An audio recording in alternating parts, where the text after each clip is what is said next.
Welcome to the first section of the course. In this section, you will start learning the very basics of the JavaScript language. So things like variables, data types, operators, if-else statements, and more. So in this part, we will not yet start building beautiful user interfaces. We will do that later, of course, but first we need to focus on the language fundamentals. And so these lectures are designed for you to learn these fundamentals and to give you an overview of the language before we actually dive deeper in later sections. Okay, so let's go start this journey right now. So let's now write our very first line of JavaScript code. And for now, we will do that in the browser developer tools. So just to get started as quick as possible. We will then switch to the code editor that we just installed before in the next video. So make sure to open up Google Chrome, and then there are three ways in which we can open up the Chrome developer tools. First, we can hit Command-Option-J on the keyboard, and that's on Mac. So on Windows, that's going to be Control-Alt-J. And so this will then open up this console that we see here. So all of these tabs here are basically the developer tools, but we are just interested in the console. Okay. Now another way of opening the developer tools is by right-clicking and then inspect, which will bring us here to the Elements tab, and then from there we can go to the console. And the third way, and I'm showing you all of them because I know that different people like to do it in different ways. So the third way is to come here to the Chrome menu, and then in there we go to View, Developer, and then JavaScript Console. Okay, and so we're back to the JavaScript console. And I'm increasing the font here a little bit by hitting Command+, and give it some more space. Now this JavaScript developer console allows us to write and test JavaScript code. So it's very useful during development, for example, to fix errors. Now we don't write real applications, of course, using this console, but now just to get started, let's use the console because it's a good and easy way to just write some JavaScript here. So let's write alert, which is a so-called JavaScript function, then open up parentheses and without a space between alert and the parentheses, and then we write a so-called string. So which is basically text, and let's write hello world. So that's the standard way of learning programming in any programming language. Then we write the closing parenthesis, and then let's hit return or enter. And you see that JavaScript gave us this pop-up window here, which says hello world, just as we typed here in our string in our code. Great. So that's your very first line of JavaScript code right there. So any code that we write here and then hit return will immediately get evaluated. Okay, but of course we can do a lot more. So let's write some more JavaScript code, which of course you do not need to understand yet. I just want you to show some stuff that we can do. We will go into how everything works as we progress through this section. Okay? So just to experiment a little bit, let's write a so-called variable. So let's say let JS equals amazing. And so once more, we are basically writing a string here, so text. And then we will do if and open parenthesis JS is equal to amazing. Then we want an alert window, like we saw before, saying JavaScript is fun.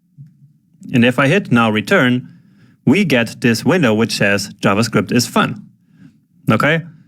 So again, I will explain all these concepts and how all of this works here as we go through this section. But for now, I hope that you can see the logic that we basically defined JS as being amazing, and then here in the next line, we said that if JS is equal to amazing, then JavaScript should show us this alert window with this text.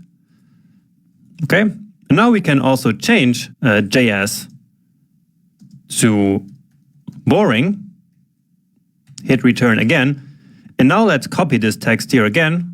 So we want to run it again, so I'm just copying it and pasting it here. Okay, so let's try that again, and this time nothing happened. And so that's because JS is now no longer amazing, it is boring. And so in this case, if JavaScript is amazing is not actually true, right? Because it's boring now. And so in this case, the alert window is not shown. Now there's also another way of going to the previous command, which is by hitting the up arrow on the keyboard. So just like this. And so we can see all the previous commands that we used before. Great. Now another thing that we can do is to do simple math operations. Let's say just 40 plus 8 plus 23 minus 10, let's say. Hit return, and then here we get the result. So basically we can use this as a calculator. And I hope that you can see how useful this is going to become later down the road. Okay, and that's it for now. So you've already written a line or two of JavaScript. But what exactly is JavaScript? And what can we do with it? Well, that's exactly what we're going to find out in this video. And so in this lecture, we will set the stage for the rest of the course. And so it's really important that you follow this one until the end. So we can define JavaScript in many different ways. But my definition is that it's a high-level, object-oriented, multi-paradigm programming language. And with that being said, can we move on to the next lecture now? Well, probably not. Because what does any of that actually mean? So let's deconstruct this just a little bit to at least make some sense out of this. And starting with programming language itself, a programming language is basically just a tool that allows us to write code that will instruct a computer to do something. And of course, that's our main goal of using JavaScript, right? Then I go on and say that JavaScript is a high-level language, which means that we don't have to think about a lot of complex stuff, such as managing the computer's memory while it runs our program. So in JavaScript, there are a lot of so-called abstractions over all these small details that we don't want to worry about. And this makes the language a lot easier to write and to learn. Next, I say that JavaScript is object-oriented. And all that means is that the language is mostly based on the concept of objects for storing most kinds of data. And of course, we will learn all about object-oriented programming throughout this course. Finally, JavaScript is also a multi-paradigm language, meaning that it's so flexible and versatile that we can use all kinds of different programming styles, such as imperative and declarative programming.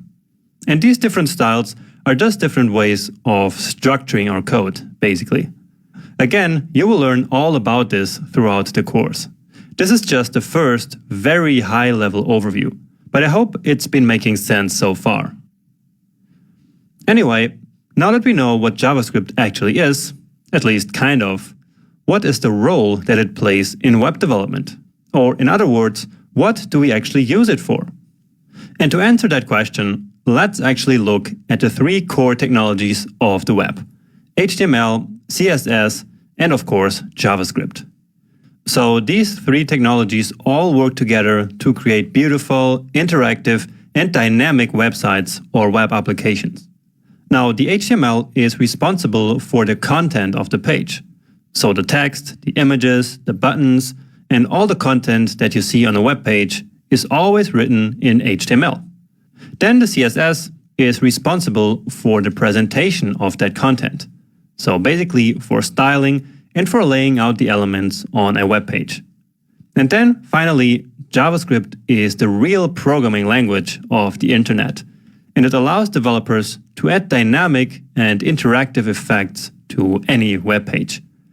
We also use it to manipulate the content or the CSS, load data from remote servers, and really build entire applications in the browser, which we then call web applications.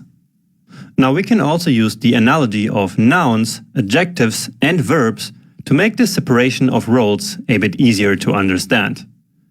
So in this analogy, HTML represents the nouns, for example, saying that the P element is a paragraph.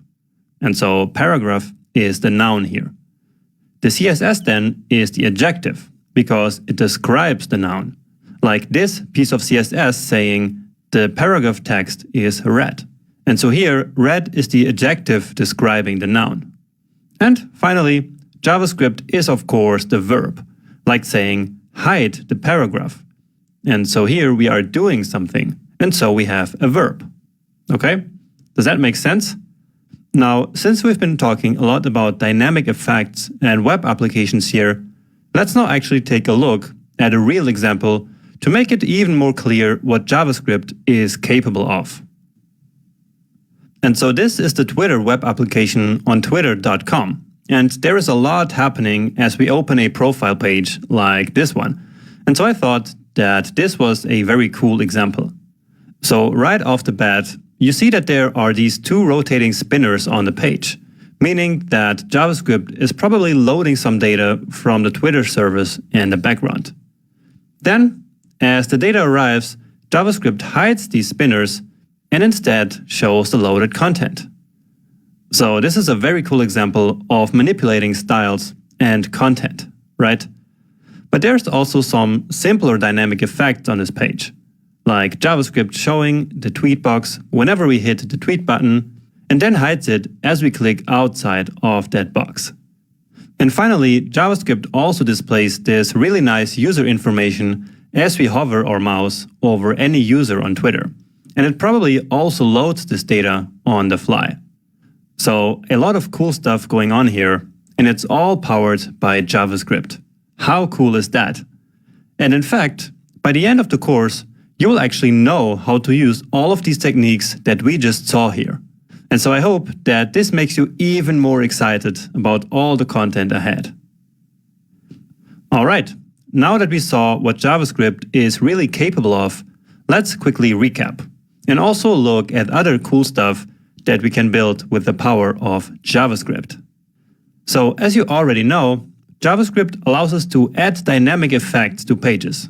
And, in fact, to build entire web applications in the browser.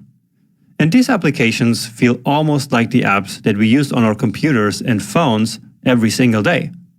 So we can say that JavaScript is what made modern web development and really the whole modern web itself possible in the first place.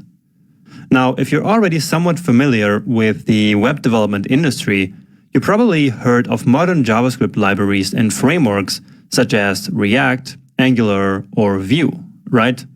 And if you didn't, that's absolutely no problem.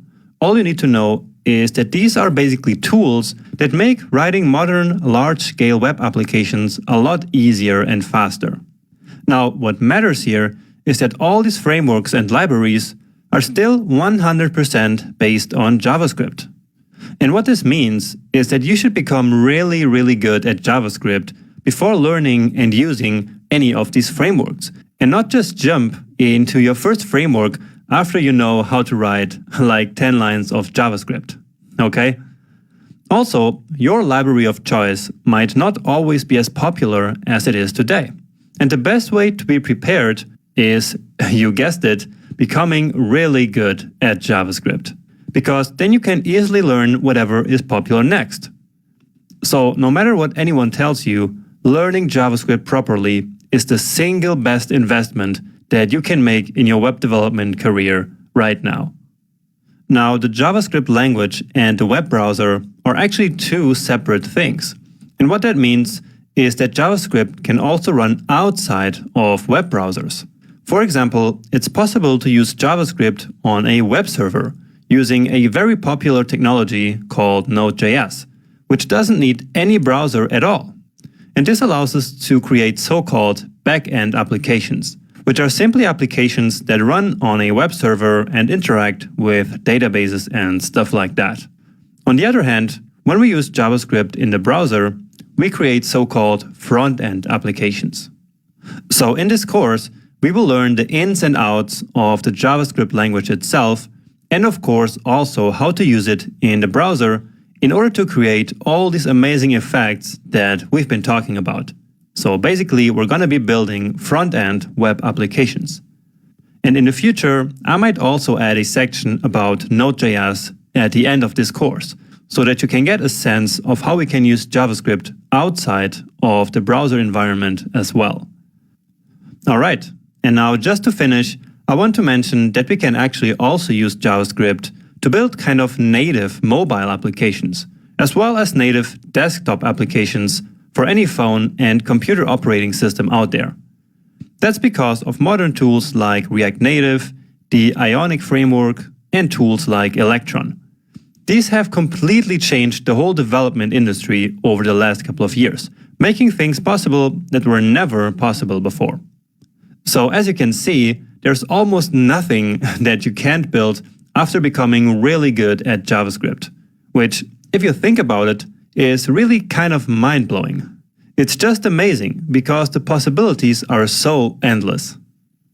Okay, and now to finish this lecture, I want to briefly talk about JavaScript releases, or versions as you might call them.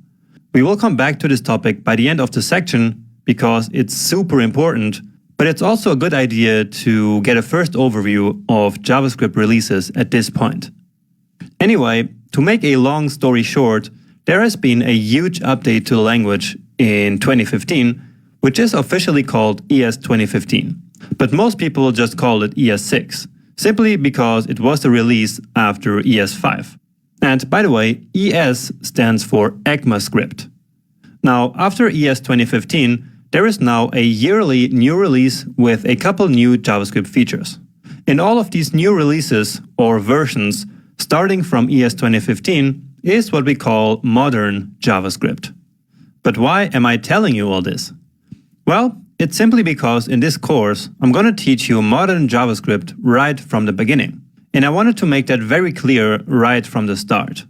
However, I'm also convinced that you need to understand what came before ES 2015, so ES5. And so I will also show you what's important of ES5. The reason for that is in a complete video about JavaScript releases at the end of this section. Because now I no longer want to bore you with theory. So instead, let's now finally get started.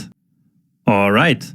Now that we know what JavaScript actually is, let's now learn how to write code in a special JavaScript file and then how to run the code in the browser. Now, to get started with this section and with this course, you need to start by downloading the starter code from this GitHub repository that I created for this course.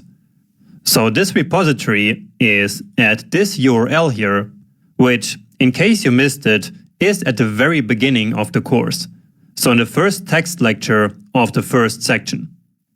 And in order to now actually download all of the starter code, all you need to do is to click on this green button here and then download zip. Okay? Now, by the time you're watching this video, GitHub, which is this website where developers basically host code, so later this website might look a little bit different, but just watch probably for a green button, which then says download zip. Alright. Now, if you're on a smaller screen, or maybe on mobile, then this green button will actually not be visible here. So in that case, just scroll down a little bit here to the FAQ section, and then here you have this link. So you can also download all the code by simply clicking this link here. And by the way, since we're already here in the FAQs, please make sure to also read all of them before you actually move on in the course. So you will probably have one of these questions at some point, and so it's easier to then simply find the answer right here. Okay, but that's it here for GitHub. Now let's go ahead and extract all of this data that we just downloaded. And so here we go. So this is the starter code. And here you have basically one folder for each section or each project that we're building in the course. Then inside of each of these folders, you will always have one final folder and one starter folder. So you see that happens in all of these folders here. Now, the final folder is basically the final version of the code as it looks by the end of the section or by the end of the project. And so in case something goes wrong in your code while you're following the section, please then compare your code with the final code that is included for each of these sections. And that will then allow you to find and fix any mistake that you might have made in your code so that you can keep going in the section. But anyway, what we're most interested in the beginning is the starter code. So each of these folders has the starter code, and that's basically the starting point of each of these sections or projects. So let's now actually drag this folder here onto the desktop. And then I'm going to open it up here separately. And in my case here, since I'm actually the one writing the code first, it doesn't make a lot of sense to have these two folders here. So I will actually go ahead and take the index out, but you should not do that. So you should use this starter folder here as your project folder in VS Code. Okay, but again, I will now delete these two because I don't need them here to build this course, basically.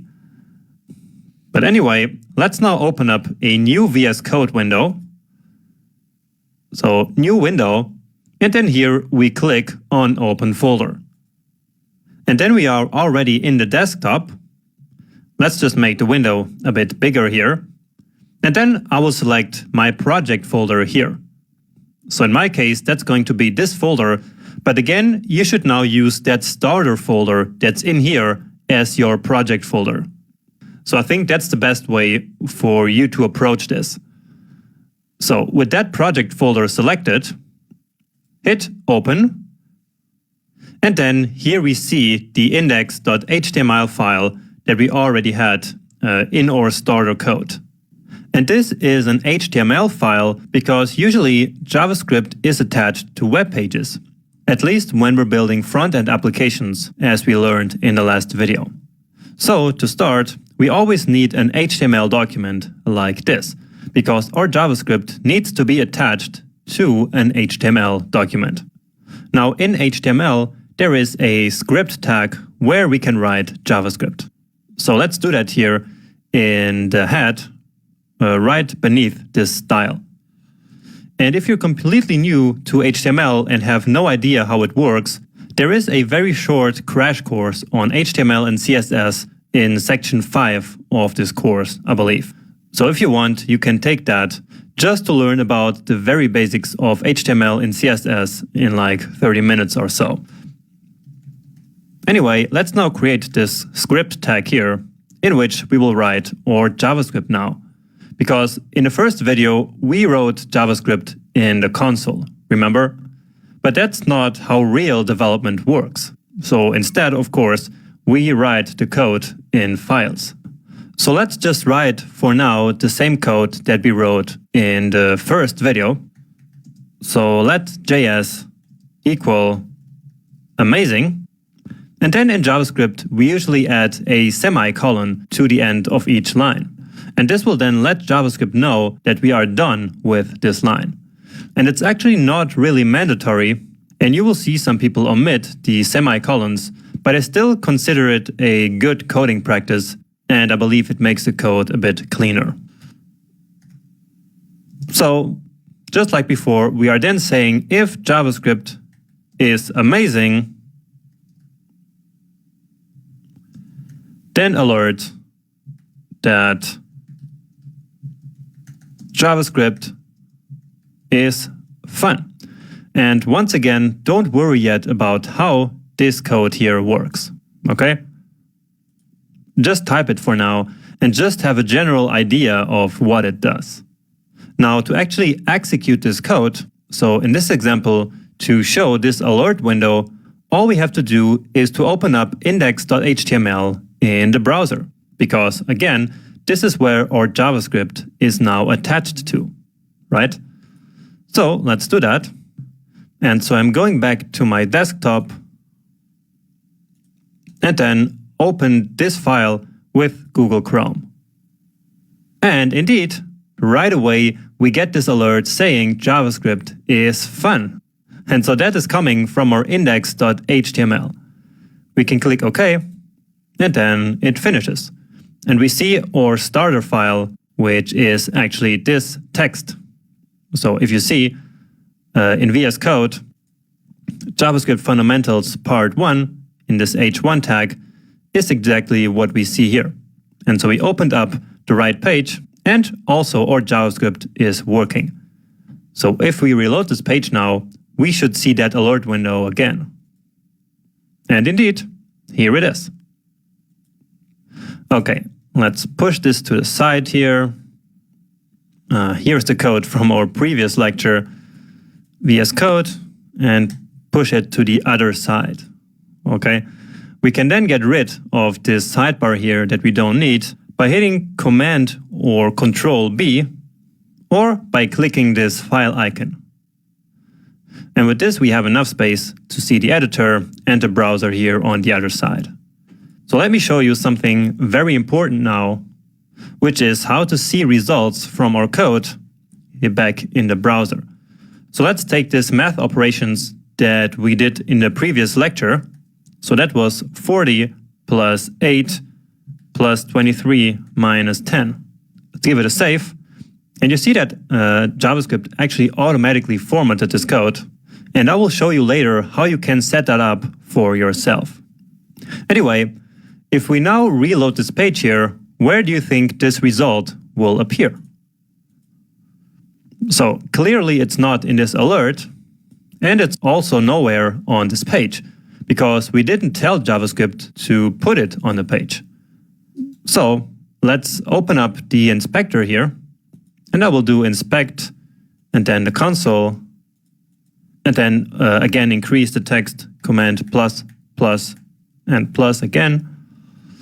And you see that the result is also not in the console. So why is that? Why is this result not in the console like it was before? Well, it's because the console is just an environment that was built to execute small pieces of code and then show results immediately. So just like we did in the previous lecture. But it doesn't show results of our operations in code by default. Now, if we still want to display results, for example, from a calculation like this here in the console, we need to tell JavaScript to explicitly output that result to the console. And we can do that using a special function called console.log. Okay? And then if we take this code here and copy and paste it, and then save it, and then reload, then we need to click OK so that JavaScript can move on to the next line. And then we actually get the result printed to the console here. And it actually says that it's coming from index.html at line 31. And so that's exactly the line where we did do this computation. Okay, but let's recap here, because I know that this is confusing for many beginners. So in the last lecture, we were already in the console. And so then there was no need for using console.log. We also needed no script tag when we were in the console, right? But now we are actually in a script and no longer in the console. And so now we need to explicitly say console.log whenever we want to access the developer console like we did here. Okay? So basically, this is like building a bridge between our script here and the developer console on the other side that lives in the browser. And now to finish this lecture, let's actually take this JavaScript code out of the HTML file and put it into its own separate JavaScript file. So what we have right now, this script here, is called an inline script. And the only advantage of an inline script is that we don't have to load another file. But on the other hand, it's pretty bad for separating the website content from the JavaScript logic. And so usually we use external JavaScript files, as I just mentioned. Okay, so let's come back to the sidebar here and create a new file, which I'm going to call script.js. And that's a pretty standard name for a JavaScript script. Okay, so let's take that back. Come here, copy this code, and paste it here. And then once more, VS Code actually formatted the code here nicely.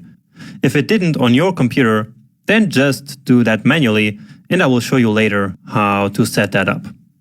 Okay, and now we can get rid of this script here. Great, now we have a better separation of concerns between presentation and logic, and this also makes it easier to maintain code in the long run. All there is to do now is to link this JavaScript file to the HTML file, because right now our HTML has no way of knowing where the code is actually located.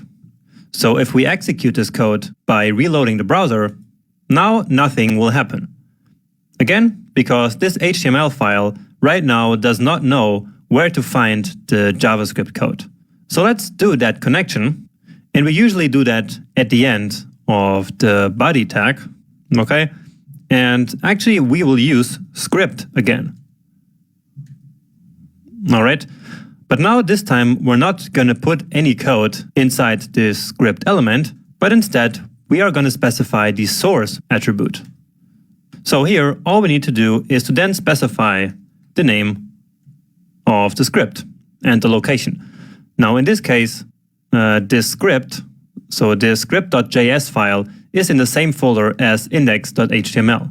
So all we have to do here is to just write the file name like this. We don't have to specify the entire path to the file. Okay, so if we save this now and reload, then you see that it's back to working. So we have this pop-up here again, and then our result of this computation. Now, if you didn't get the alert window or this output here, then that means that your script file is probably not correctly linked to the HTML file. So in that case, please make 100% sure that the script file is in the exact same folder as the HTML file. Also, make sure that you correctly spelled script src, just as I have it here in my HTML. And finally, also make sure that you have no errors in your JavaScript code. So these are some common mistakes that I see people make, which then leads to their script not being correctly linked. Okay, but anyway, at this point, we no longer need index.html open here. And here we have only our code logic. The rest of the presentation is gone. And so this is much cleaner and much easier to work with. Great. So now you know how to link a JavaScript file to an HTML file and then how to run it all in the browser. And that means that you're now finally able to really start learning the JavaScript language.